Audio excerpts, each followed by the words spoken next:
I would like to firstly introduce our first speaker, Mr. Christopher John Biai of Malaysia, who will be discussing the rambutan cultivation and market in the country. A brief introduction to Mr. Christopher. He is currently the Director of the Crops Industry Development Division, Department of Agriculture, Malaysia. He has served the department for 26 years since 1996. He has extensive experience in tropical fruit development from his days as the head of fruit division, implementing and monitoring of long-term and short-term fruit development programs, including durian, jackfruit, mango, and other very important tropical fruits to Malaysia. So, Mr. Chris, we warmly welcome you, and the floor is all yours now. Thank you. Thank you, Miss Dorothy. So, everyone, do you have my audio? Yes, loud and clear. Okay, thank you very much for the introduction. And basically, my paper today, as mentioned by Ms. Dorothy just now, is I will talk about the rambutan cultivation and market in Malaysia. So before that, allow me to share my screen so that everyone can have a look at the presentation.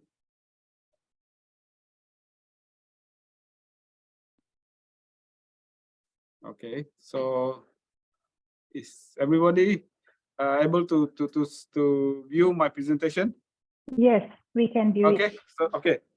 Shall I proceed? So basically, my presentation today will be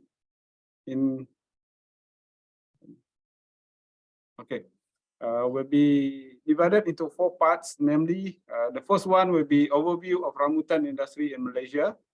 Second one is the supply and demand. Third one, market access, and the fourth one will be way forward. Okay, overview of rambutan industry in Malaysia. Okay, just a basic introduction about rambutan.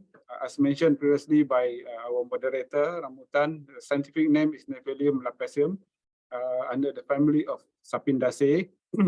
It is closely related to several other edible tropical fruits, including lychee, longan, and also pulasan, which are in the same family. And it is a non-climatic fruit, meaning only ripen when being attached to plant or vine. And once it is harvested, the ripening process will stop immediately.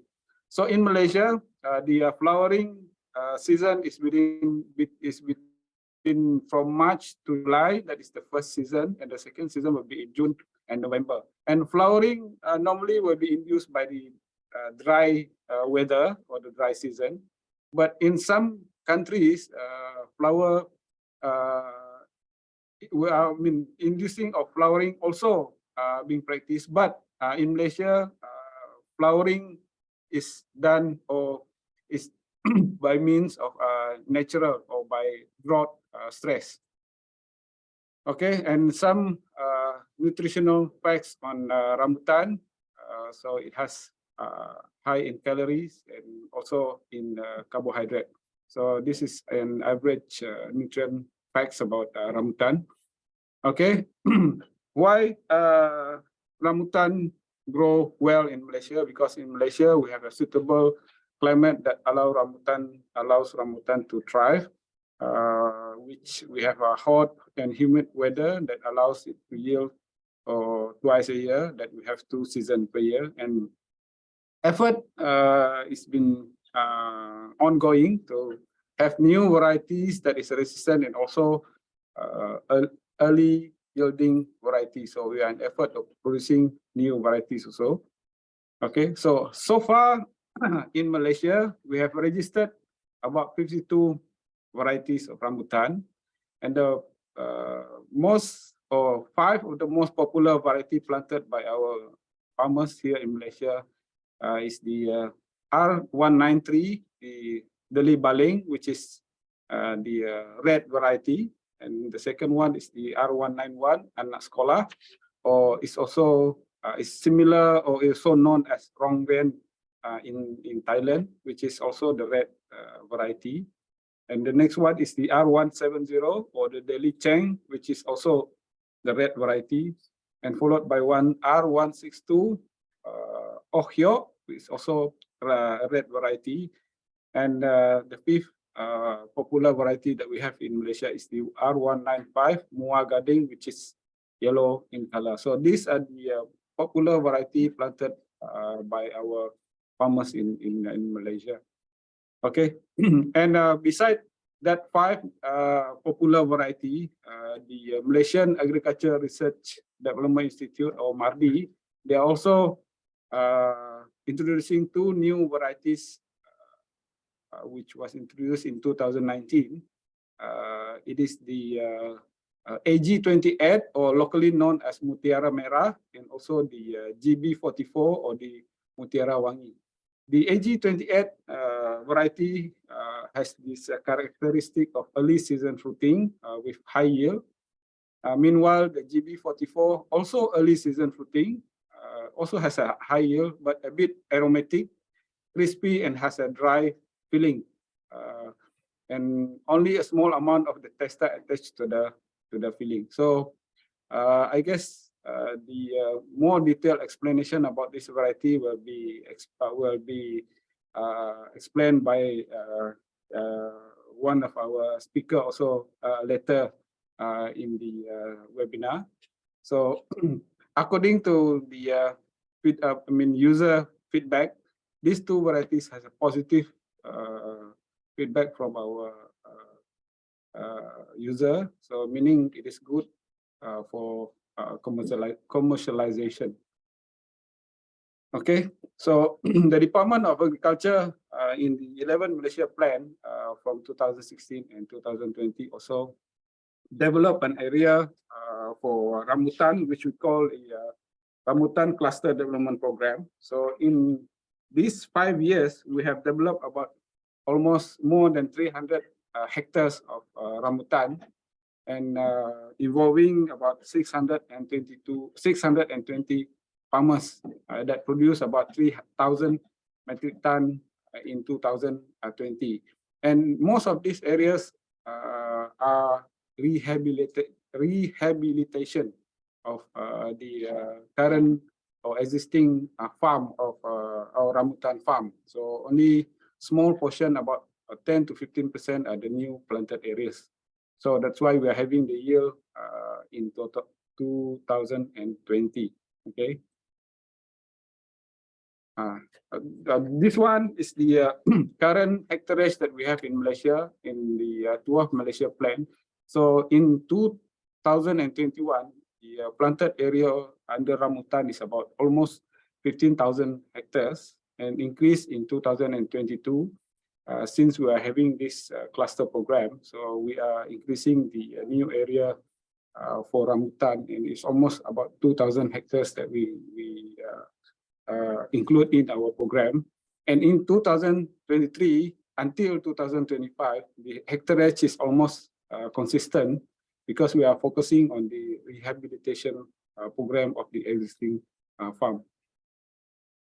Okay, and the main production area in Malaysia for the year 2021 is in the state of Sarawak, where the planted area is about 5,500 hectares that produce about 11,000 metric ton of a yield. So followed by Johor, which has about 1,700, and followed by Sabah, Kedah, and Kelantan, which has about more than 1,000 hectares of planted rambutan.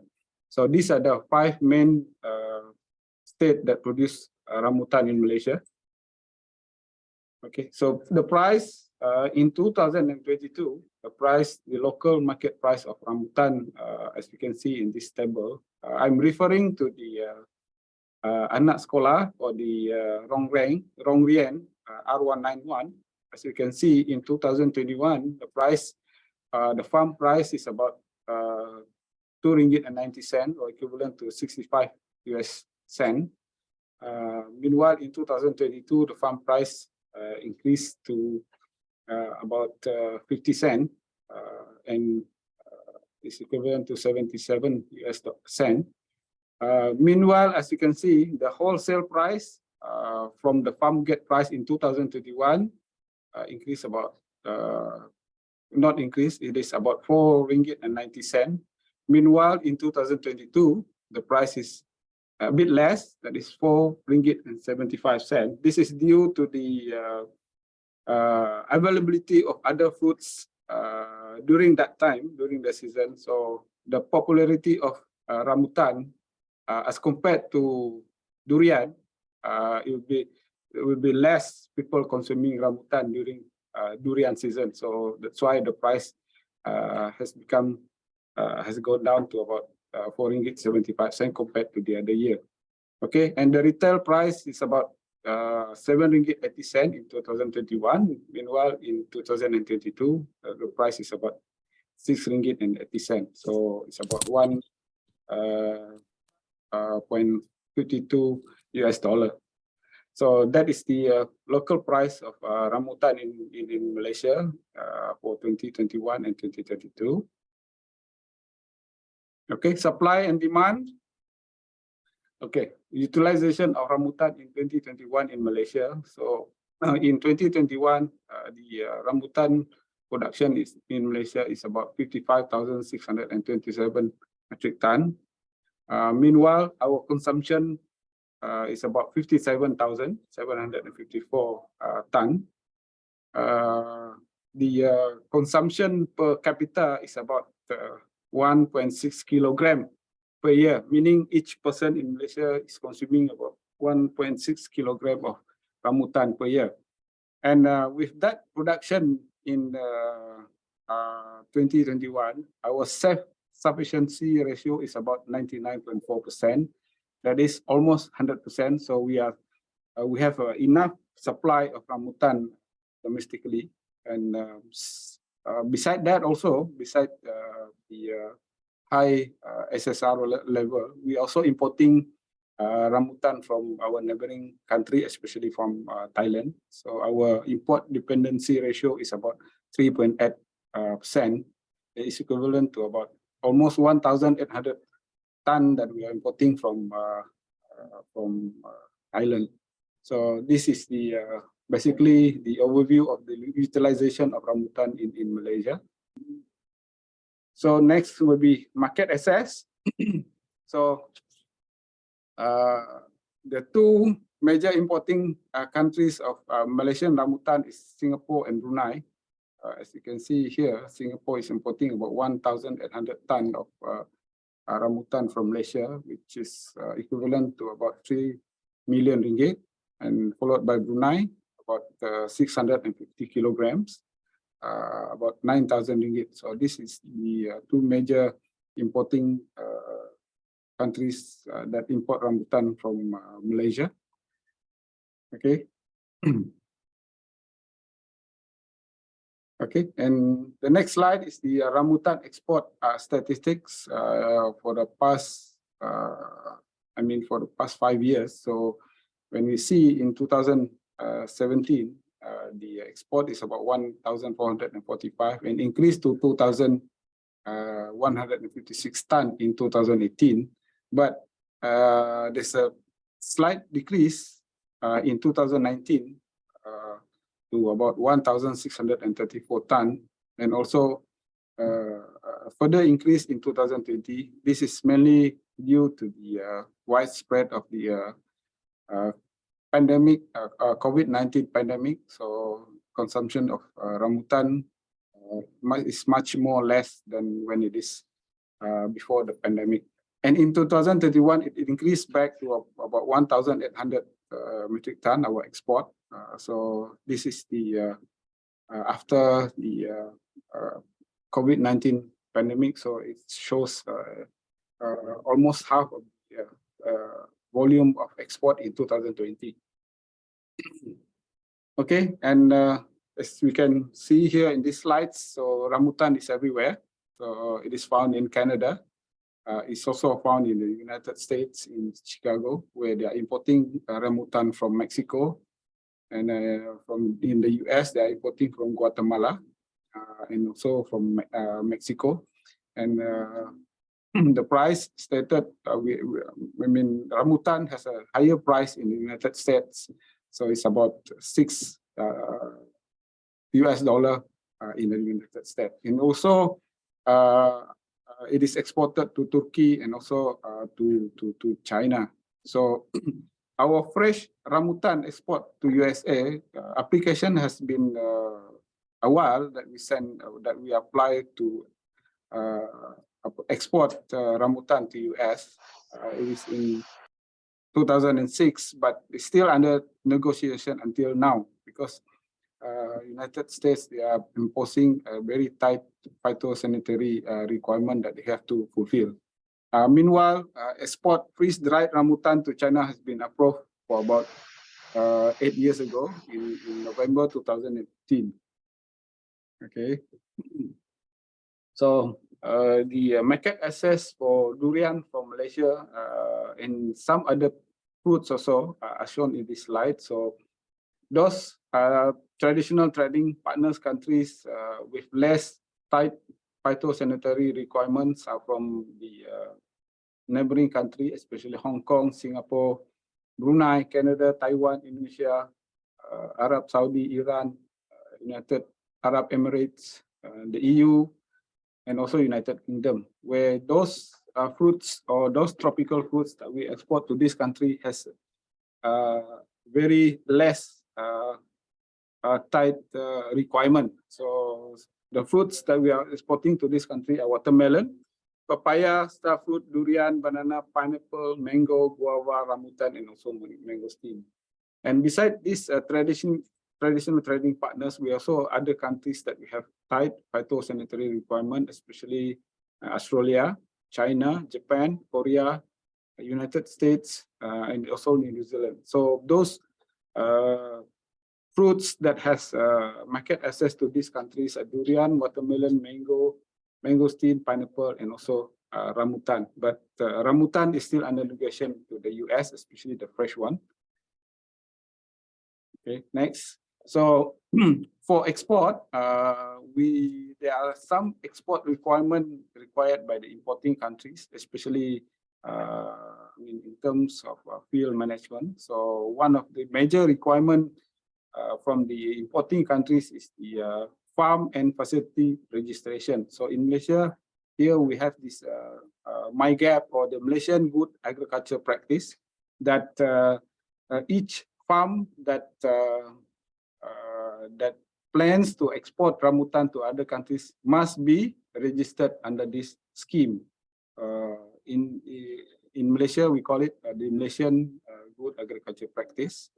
So, okay, so these are the farms that has been registered under the scheme. So we have about 200 and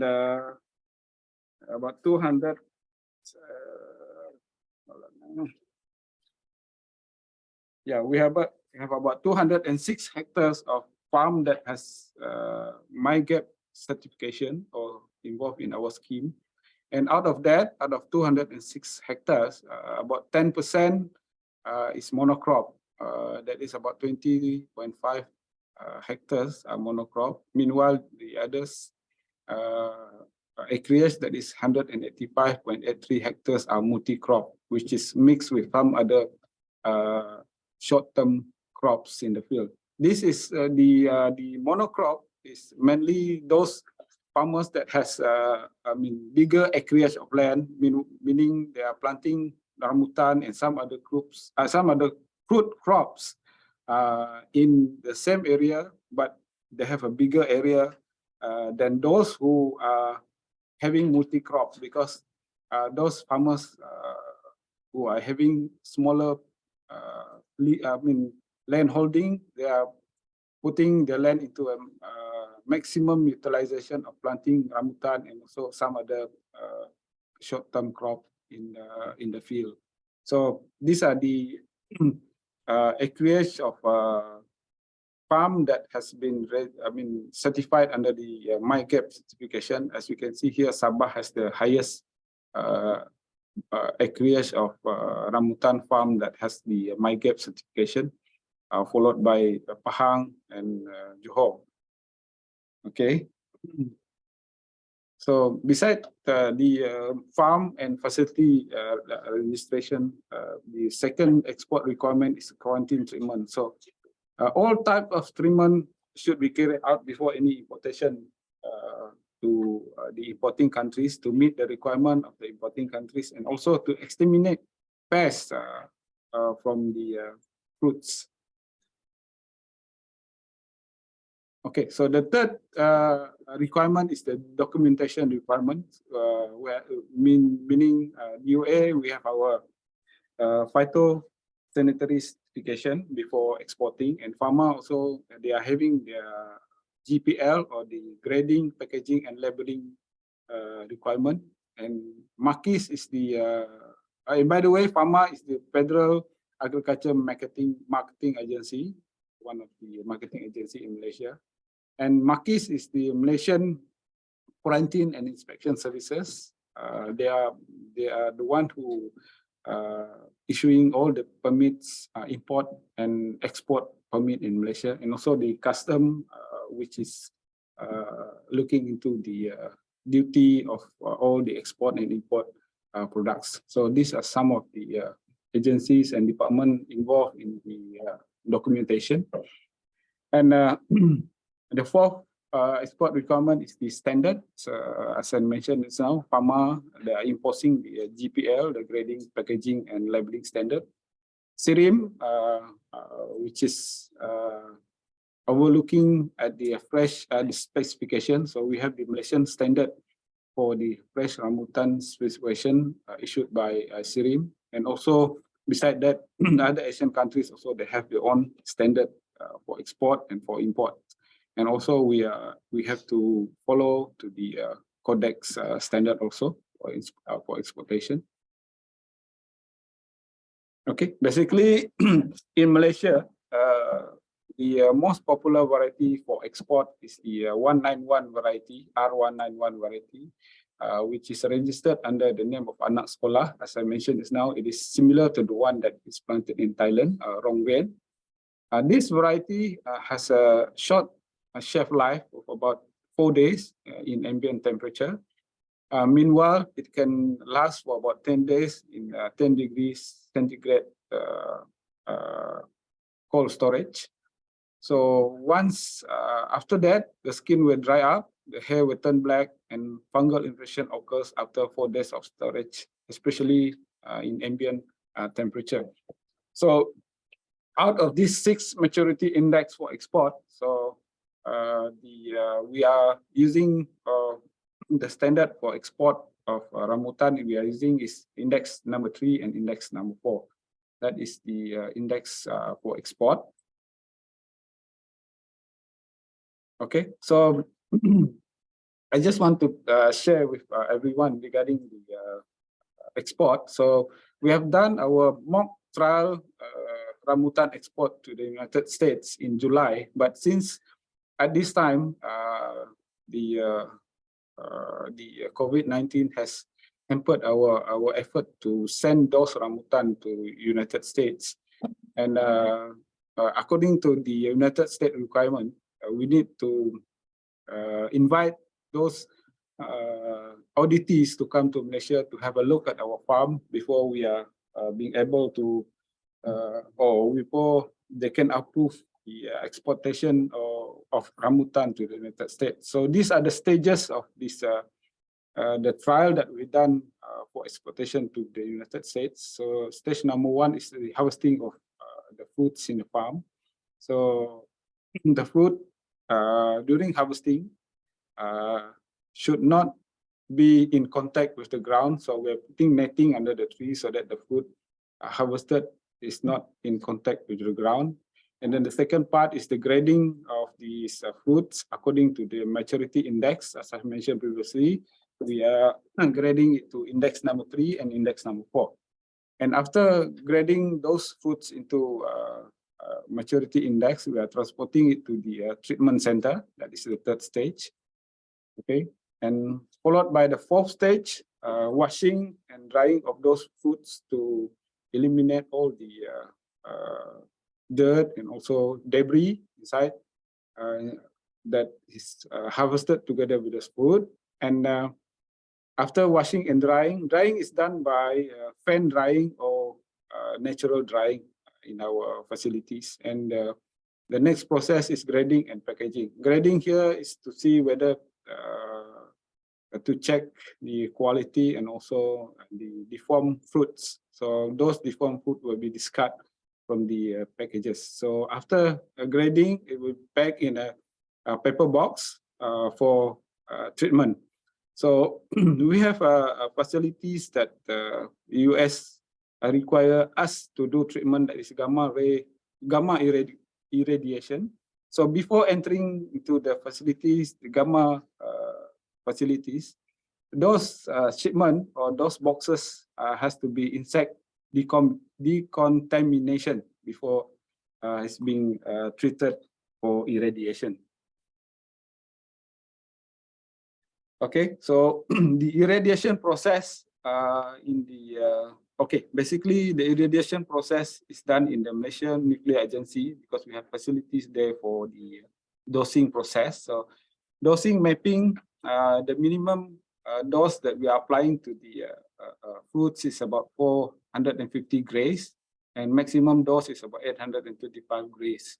So this dosing is the requirement set up by the United States, the USDA, where they are requiring about a treatment of about 400 to 1,000 grays of irradiation, gamma ray. So those mapping, we install dosimeter on those boxes for dosing, and the next part is the pictures of the 7 kilogram of treated fresh rambutan in the facilities.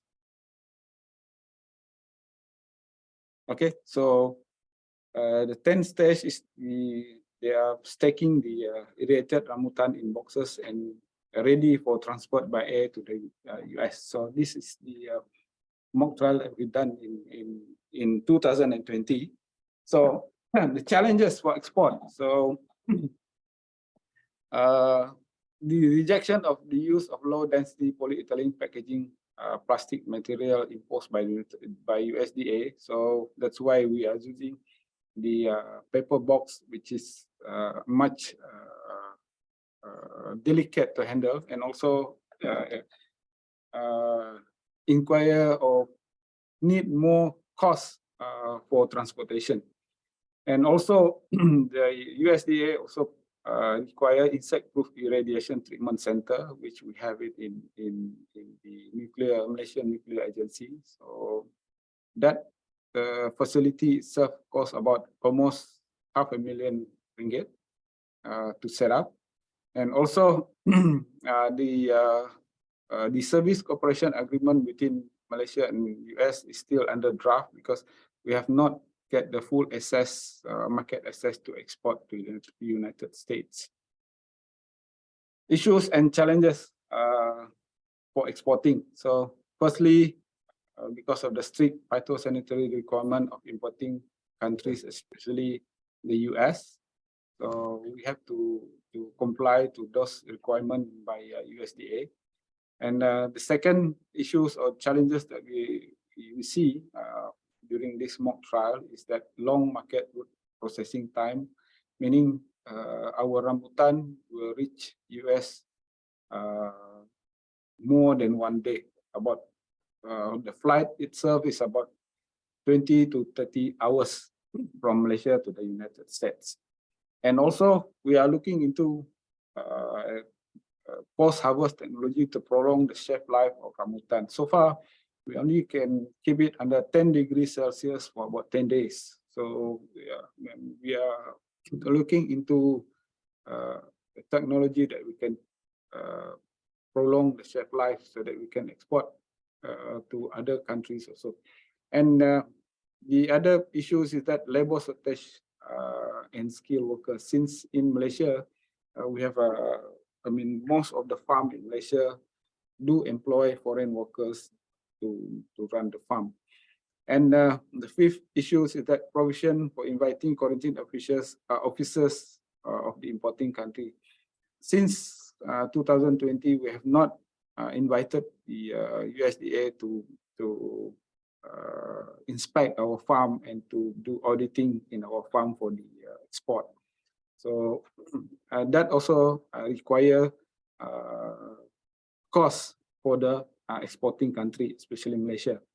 So the sixth issue is that the commodity supply, since rambutan is a seasonal fruit, so the supply from our farm is, I can say, is quite inconsistent because each of the state we have different season for rambutan. So that is one of the issues that we are having, and also the integrity of the exporters in terms of quality. That is one of the issues that we are facing. And the last challenges is that uncontrollable factor.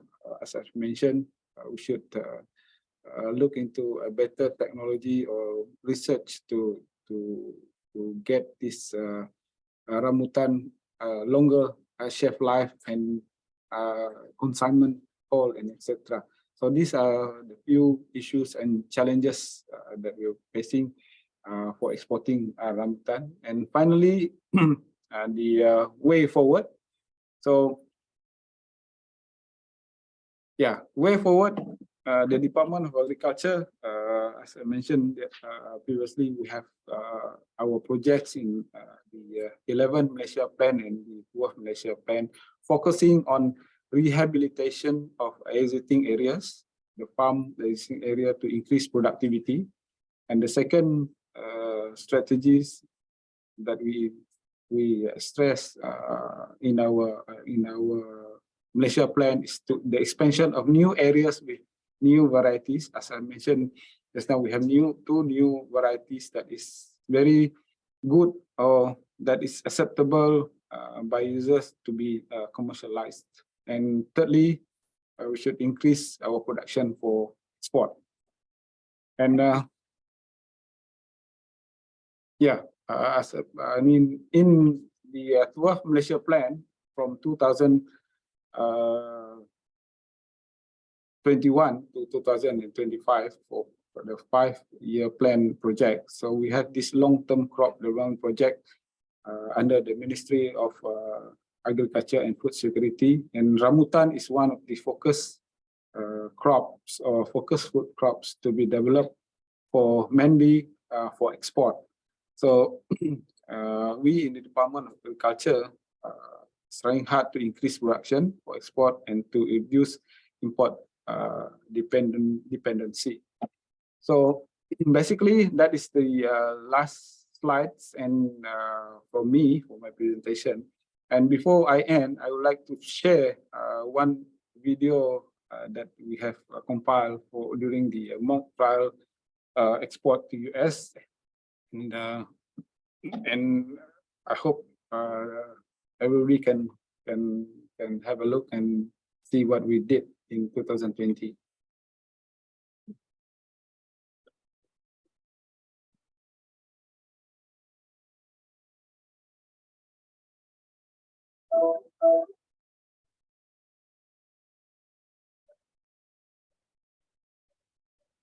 Audio is off. Can you share the audio? The audio is off.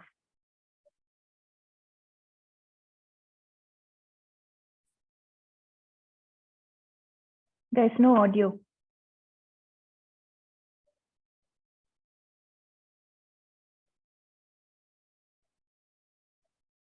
Hold on, I heard that everyone doesn't have the audio. Yes. Hold on.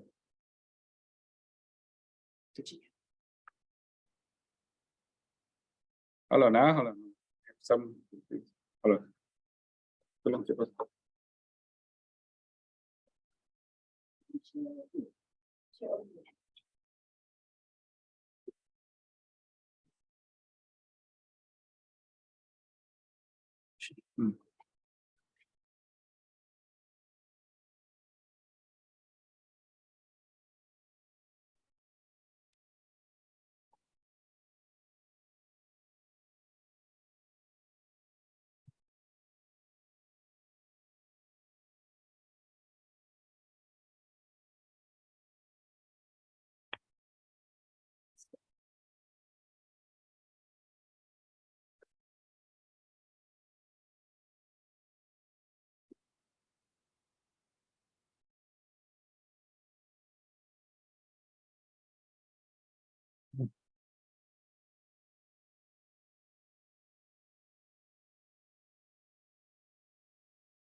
Bear with me.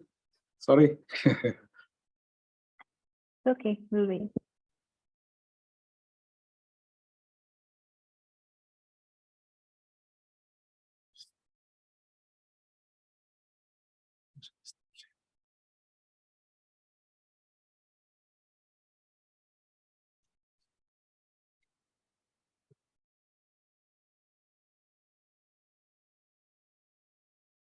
Bear with me. The PowerPoint is stop responding.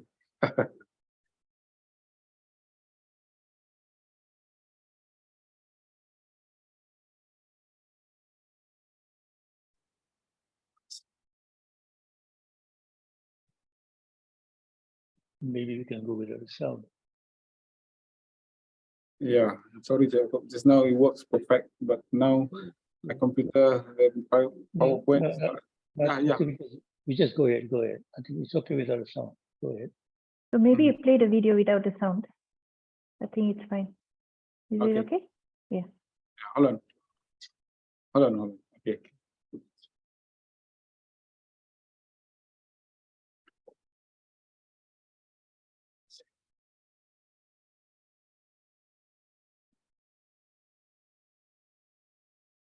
So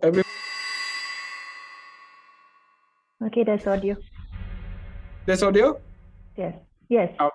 Okay.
Okay. Okay.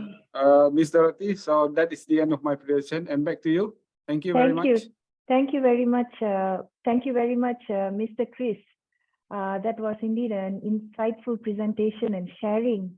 You have provided comprehensive insights into the cultivation techniques, post-harvest practices, and current market scenario, while also shedding on the various government support and initiatives such as the previous Rambutan Cluster Development Program under the 11th Malaysia Plan, and also the ongoing long-term crop development project under the 12th Malaysia Plan, with Rambutan being one of the focus crops for export. Thank you very much for these insights.